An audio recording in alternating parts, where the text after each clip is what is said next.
I'm here today with Mike Knopp. He's the executive director at RIVERSPORT Foundation. How you doing today, Mike? Doing great. Thanks for having me.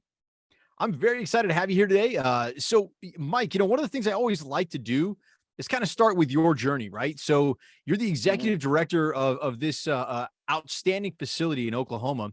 How did you end up here? How did you get there? Well, it's an unconventional path. I will say that. I mean, I'm an attorney. I got a law degree and was in a traditional path for a legal career.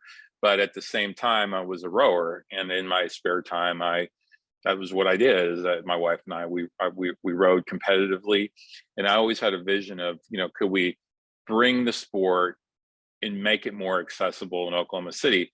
This city really had almost no culture when it came to outdoor adventure or water sports. As luck would have it, we found an opportunity to do that. And I'm fast forwarding over a lot of this, but I essentially we were able to build some momentum about creating a what was at that time a ditch that went through the center of Oklahoma City and through a sales tax initiative project called MAPS, Metropolitan Area Projects. The city was going to put low water dams on this river, and I was able to explain to the city that, or at least try to explain at the time, that we were positioned to have a world-class venue for water sports. You just probably didn't realize it. And it was because we had this totally straight ditch that, with water that was, it was 400 feet wide, over 2,000 meters long. As a rower, I knew that could make for a world-class water sports venue. And so my take at that time was, anytime you have a chance to be world-class as a city, you need to seize it. And that people, it may be the last thing you thought of. I mean, we're very much we're not the first place that comes to mind when you think of water sports, to be honest, with Oklahoma. But I think therein lies the power of changing perceptions. And that was what I tried to do. And so, I don't want to oversimplify it. It was very complicated. The idea of having to make it work, we needed a boathouse. That was hard for people to conceive why we would build a boathouse in this old ditch that essentially divided the community for so many decades. But I was able to get some people excited about the vision, to give it some legs.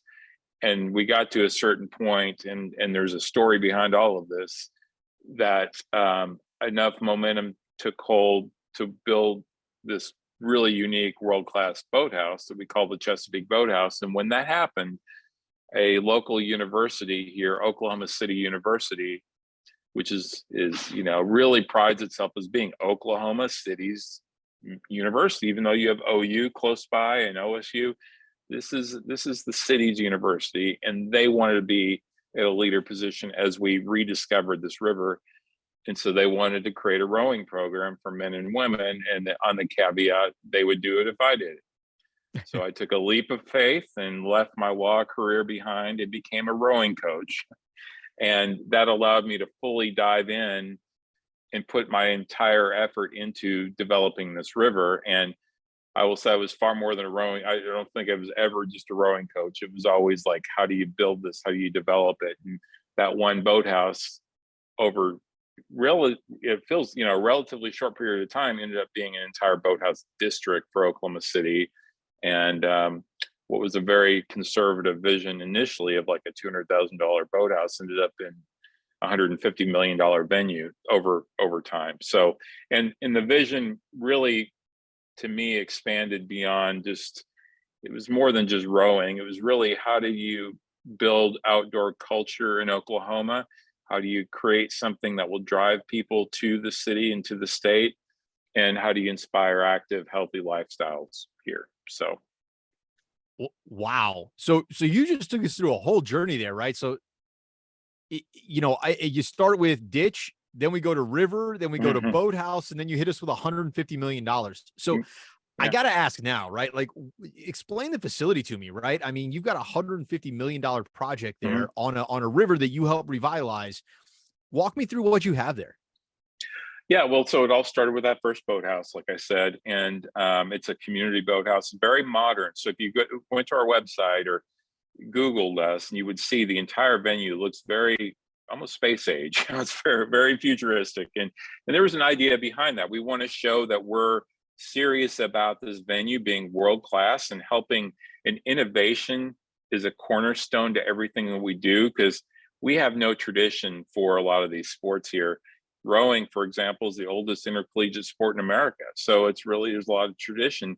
We have a chance to move that sport forward and actually lean into the fact we don't have a lot of tradition. So by, respecting what tradition there is, but also moving the sports forward in some unique ways, using the architectural to help with inspiration, but also other things. We have stadium lights along our river. We're the only river in the world to have a fully stadium lit rowing venue and canoe kayak venue. So we do night racing, and that's something people now around the world recognize us for. So it's great from that perspective. It's also cool because we're really trying to connect with the community, and we have kids from all across the metro that are getting involved in these sports. And football's a big deal here. It's Oklahoma. Friday night lights. Well, now we have Friday night lights on the river. So that connects and helps us build this culture. So there's a stadium lit venue.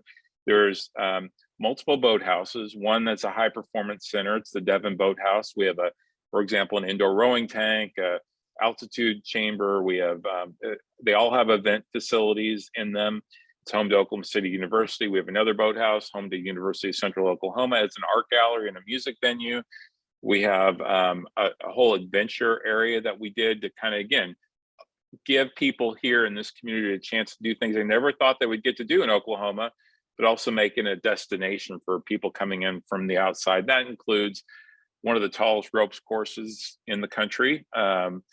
We have a zip line across the river. We have a free fall experience, the tallest dry slides in America. We have some really cool high adventure, amenities here in the venue. A bike park we created, and then the big, the largest project of recent years is the Whitewater Center we call RIVERSPORT Rapids, and it's a major $60 million whitewater facility with multiple channels and a large facility that has class 3 and 4 rapids, both for obviously recreational purposes. Anybody can come go on a raft trip with our guides, or you can bring your own kayak.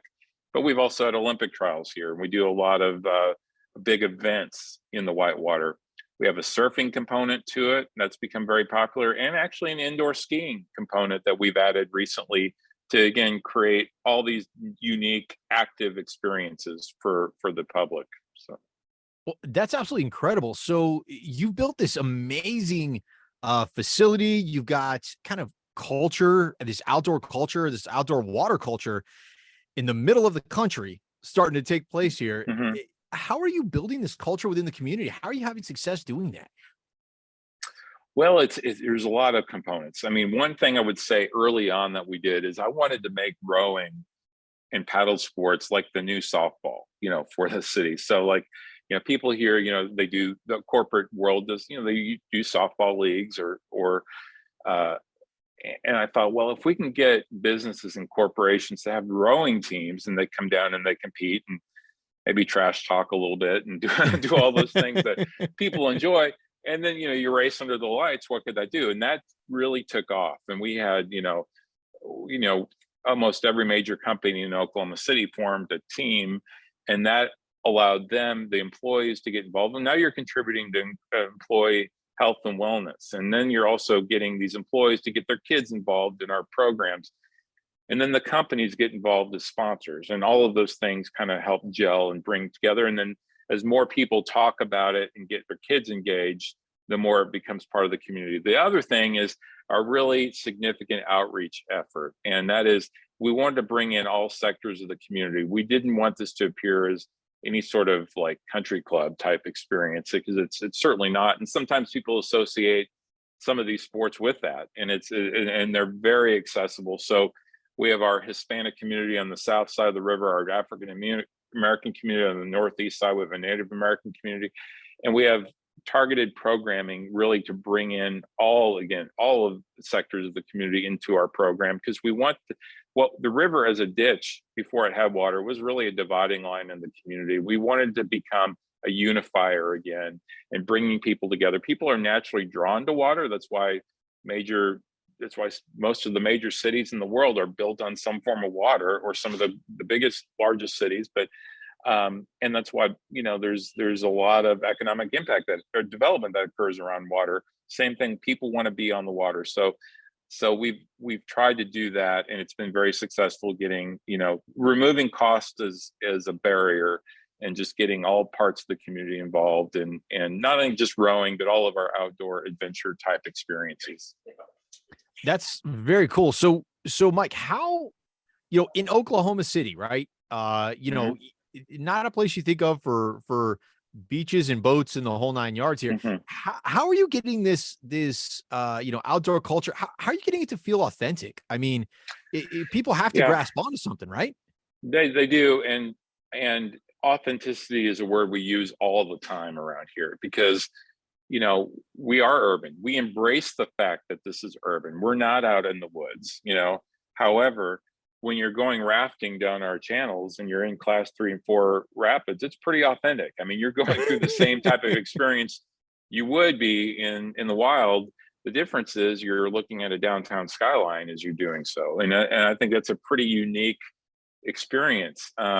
Same thing with our climbing facilities, our adventure, our ropes courses. I mean, you're delivering these authentic, high adventure type experiences, but yet in a very urban environment.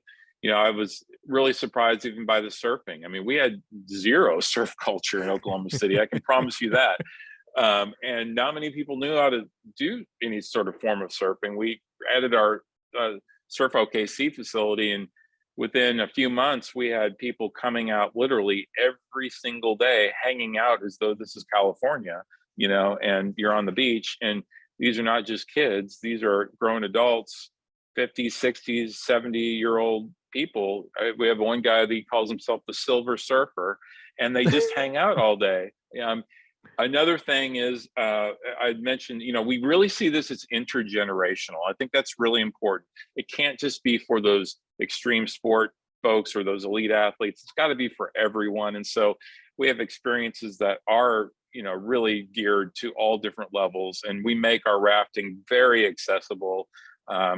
We have a thing every week where we have senior centers that come out and they go dragon boating on the river. So again, you talk about how do you build culture. Part of that is you make sure that there's something for everyone to do to get outside. And the senior centers rave about it, because getting in a dragon boat, and that's where you're canoeing to the beat of a drum, that's a very low impact, easy thing for people to do.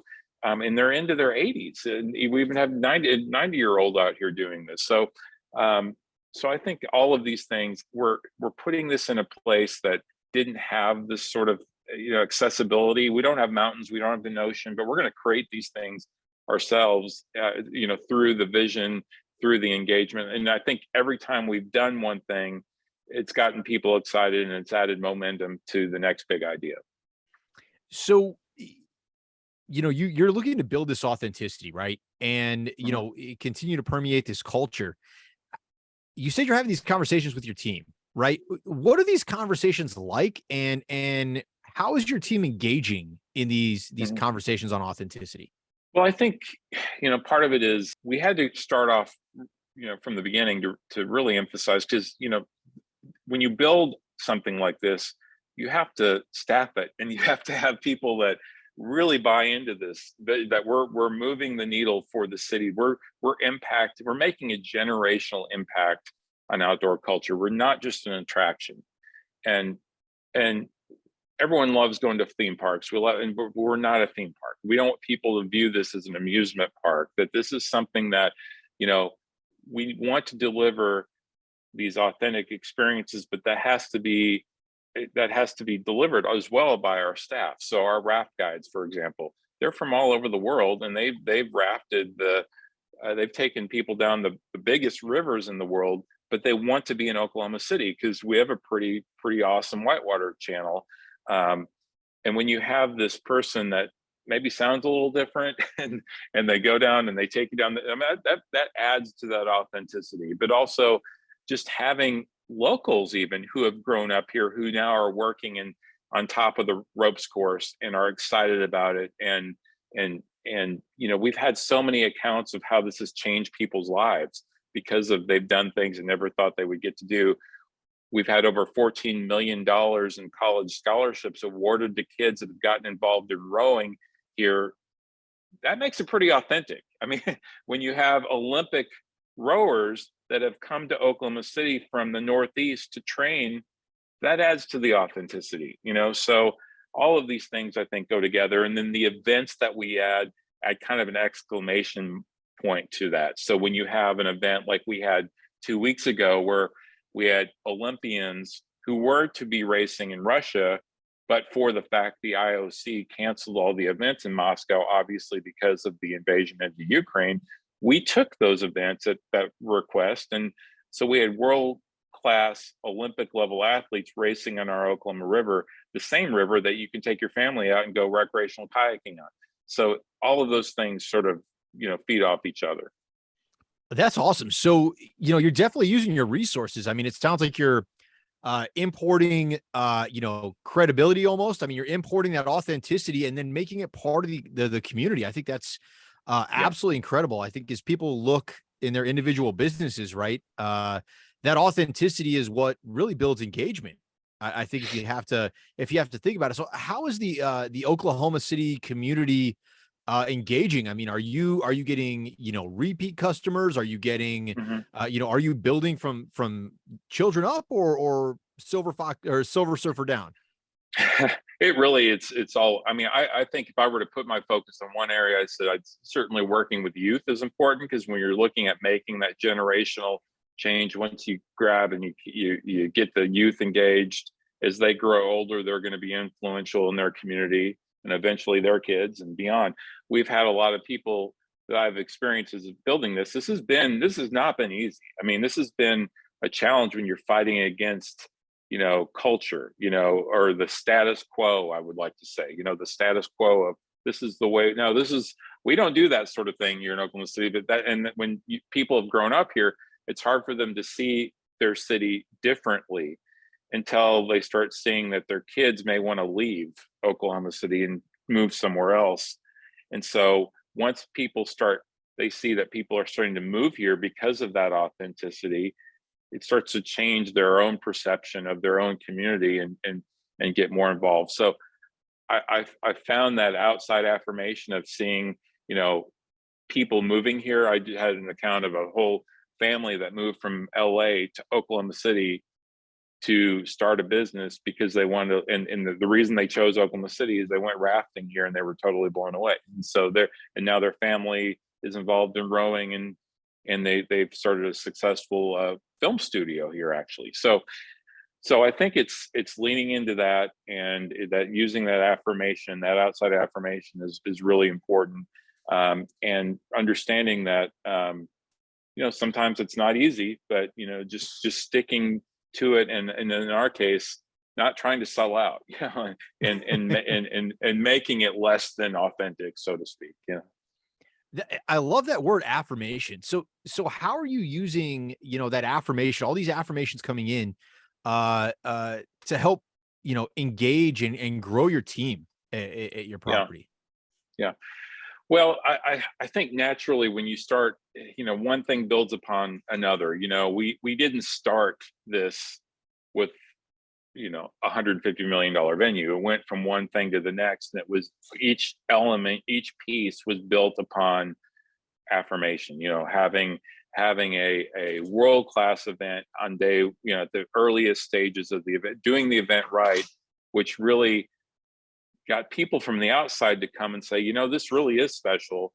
That gave more confidence and pride, frankly, in the community and the city leaders and others to invest further, or the corporate community to invest further. So we kept trying to seize those moments and keep building upon one thing after another, and using each one of those successes as, again, affirmation to lead to the next big idea, the next vision.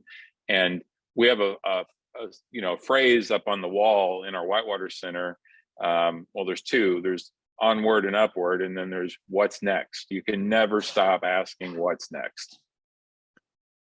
I love it.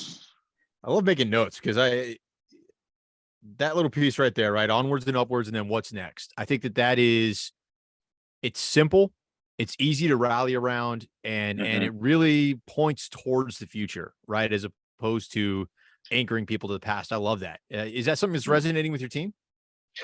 Yeah, it is. I mean, an example in our particular business or area of focus, you have these events, and it would be very easy to just say, let's line up some boats and let's race. Okay.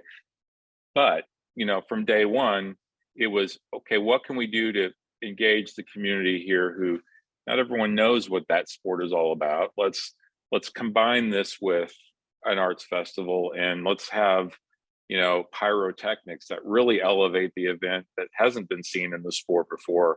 And it's always like pushing the team to think, what can we do to kind of really move the needle? And I think people see a sense of freedom and excitement in challenging the norms and trying to, again, what's next, not only for us as an organization, but what's next for the sport, or what's next for the industry. Yeah.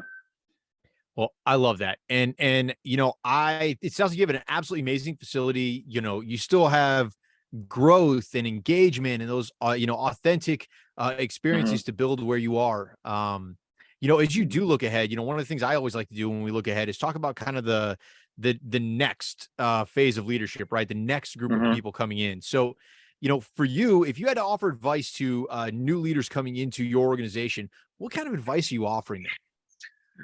Well, I do speak to some young leaders in our community quite often, and I've learned, it's good to follow your interests and follow your passions, but you have to be realistic, and you have to understand that it can't all happen at once, and you got to be willing to put in the hard work and to accept the failures as they come, as learning moments and points that either help redirect you, help. I've learned as much from those experiences as I have from the successes, or even more in some cases. And so, not letting yourself get distracted or down, but if you're really, if you have convictions and a real drive to do something, you got to be willing to take it all. And that is I think, in essence, that means you got to take risk. There's got to be risk involved. And when you take that risk, you got to also look for those opportunities, as we talked about before, those incremental steps towards growth. You can't expect it all to happen on day one. I started here. I did not know anybody in Oklahoma City. I had no political connections. I didn't have any money connections, but I stuck to it. And I proved to people through, in the grand scheme of things, this was a 20-year process. But when you think about what kind of generational impact you're making, it's really not that long when you think about building an entire culture and district. So you got to be patient, but you got to be willing to put in the work and learn from those failures and seek those moments of affirmation to get people incrementally excited about each phase of what you could consider your project to be. Like, break your project up into steps, incremental steps, and make every one of those steps an opportunity for a huge win. I love that. The incremental affirmations, having that vision, but also, grabbing those bars that you can reach onto and kind of pull yourself up to get to the next step. Right. Yeah, I mean, that's exactly right. That is absolutely awesome. And I think that is phenomenal advice. I hope everybody takes that away, whether you're new or you've been at this forever, because, that is absolutely necessary to be able to achieve your goals. And clearly you and your team are working on it, and you're there. I mean, you guys are building that culture. That's awesome. Well, we always have a long way to go, but yeah, we're one step at a time. We're getting there. So yeah. I love it. Well, Mike, if people want to find out more about RIVERSPORT, where are they going? Best place to go, just start at our website, riversportokc.org. Follow us on Facebook. We have a lot of information that we post up there, live streaming, lots of cool things. So we have a lot of components to the organization, and you can learn, like I said, all about it on our website, and go from there. Awesome. Well, that's great, Mike. Congratulations. It sounds like a phenomenal facility, and building a culture is never easy. Building a culture for an entire city is got to be 10 times harder. Yeah. So yeah. Congratulations to you and your team. Thank you for having me. Enjoyed it. Absolutely. And we'll connect again in the future. Thanks, Mike. Okay, sounds good. Thank you.